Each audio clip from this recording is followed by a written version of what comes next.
क्या मोदी जी का अब तक का सबसे बुरा ख्वाब सच हो सकता है? क्या बीजेपी बहुमत से इतना दूर हो सकती है? दोस्तों, जिस गठबंधन का नाम भी मोदी जी ठीक से नहीं ले पाए, इंडिया गठबंधन, मोदी जी ने उस गठबंधन का नाम पूरे चुनाव में इंडी गठबंधन बोला, नाम तक खराब किया। उस गठबंधन का नाम गोदी मीडिया ने भी इंडी गठबंधन बोला।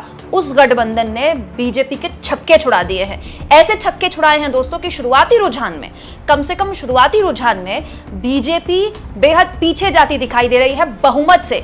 यानी कि अपने दम पर जो 300 प्लस, एनडीए 400 प्लस का नारा था, उसकी बीजेपी के लोगों के लिए, मोदी जी के लिए और तमाम जो बीजेपी के समर्थक हैं उन लोगों के लिए भारत की जनता ने हवा निकाल दी और साथ में यह भी संदेश दे दिया कि अहंकार किसी का भी हो, चूर चूर करने में जनता एक सेकंड का वक्त नहीं लगाती।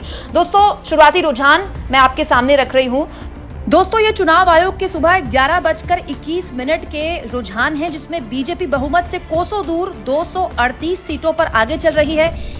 कांग्रेस पार्टी 97 सीटों पर आगे चल रही है। समाजवादी पार्टी कमाल करते हुए 33 सीटों पर आगे चल रही है और तृणमूल कांग्रेस 29 सीटों पर आगे चल रही है। यानी कि पश्चिम बंगाल को लेकर जो बड़ी बड़ी बातें कही गई बीजेपी की बढ़त की, उस बढ़त को न केवल कम करती बल्कि ममता बनर्जी अपनी बढ़त बढ़ाते हुए यहाँ पर दिखाई दे रही है और तेलुगु देशम पार्टी 16 सीटों पर आगे दिखाई दे रही है।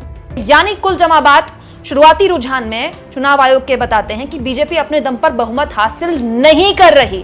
तो अगर शुरुआती रुझान ही अंतिम नतीजों में तब्दील होते हैं तो बड़ा सवाल यह है कि मोदी जी ही क्या देश के प्रधानमंत्री बनेंगे, और अगर बनेंगे तो फिर ये वैसी सरकार तो नहीं होगी जिसके आदि मोदी जी हैं। दोस्तों, मोदी जी ने गुजरात से लेकर जब 2014 और 2019 में देश में सरकार चलाई है, तब से उन हमेशा एक फुल मैंडेट, क्लियर मैंडेट, पूर्ण बहुमत, प्रचंड बहुमत की उन्होंने सरकार चलाई है। ऐसा पहली बार होगा कि अगर उन्हें सरकार चलानी पड़े तो एनडीए के सहयोग से चलानी पड़े। और एनडीए में कौन है? टीडीपी जैसे दल। दोस्तों, टीडीपी के लिए एक बात बड़ी मशहूर है, तेलुगु देशम पार्टी जो बहुत अच्छा कर रही है आंध्र प्रदेश में, कि जिनके साथ चुनाव लड़ती है उनके साथ सरकार नहीं बनाती है। बड़ा सवाल यह है कि जिस मुस्लिम आरक्षण को लेकर प्रधानमंत्री मोदी ने पूरे चुनाव में कहा कि जब तक मोदी जिंदा है धर्म के नाम पर आरक्षण वो किसी हाल में होने नहीं देगा, लेकिन उसी मुस्लिम आरक्षण का वादा किया है टीडीपी ने अपने घोषणा पत्र में। तो सवाल ये दोस्तों कि अगर टीडीपी के साथ सरकार बनानी पड़ती है मोदी जी को, तो मोदी जी के लिए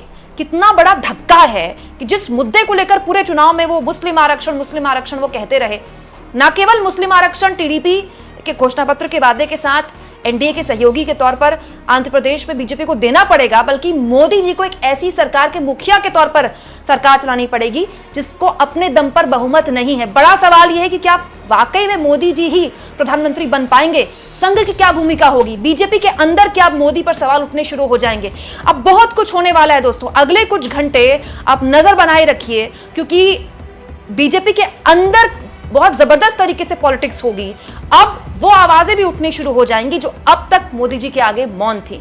आप इस मुद्दे पर क्या सोचते हैं दोस्तों? क्या वाकई में बीजेपी का बहुमत से अब तक शुरुआती रुझान में अब तक दूर रहना साफ संकेत है कि इस जनता, ये पब्लिक से बड़ा, जनता से बड़ा, वाकई में जनता से समझदार वाकई में कुछ नहीं है? उसके आगे ना तो कोई जुमला चलता है ना ही कोई नारा चलता है। कमेंट बॉक्स में जरूर लिखें और जितना हो सके दोस्तों चैनल को शेयर करें, सब्सक्राइब करें और थैंक्स और ज्वाइन के ऑप्शन से अगर आप चाहें तो कुछ आर्थिक मदद भी चैनल की जरूर करें।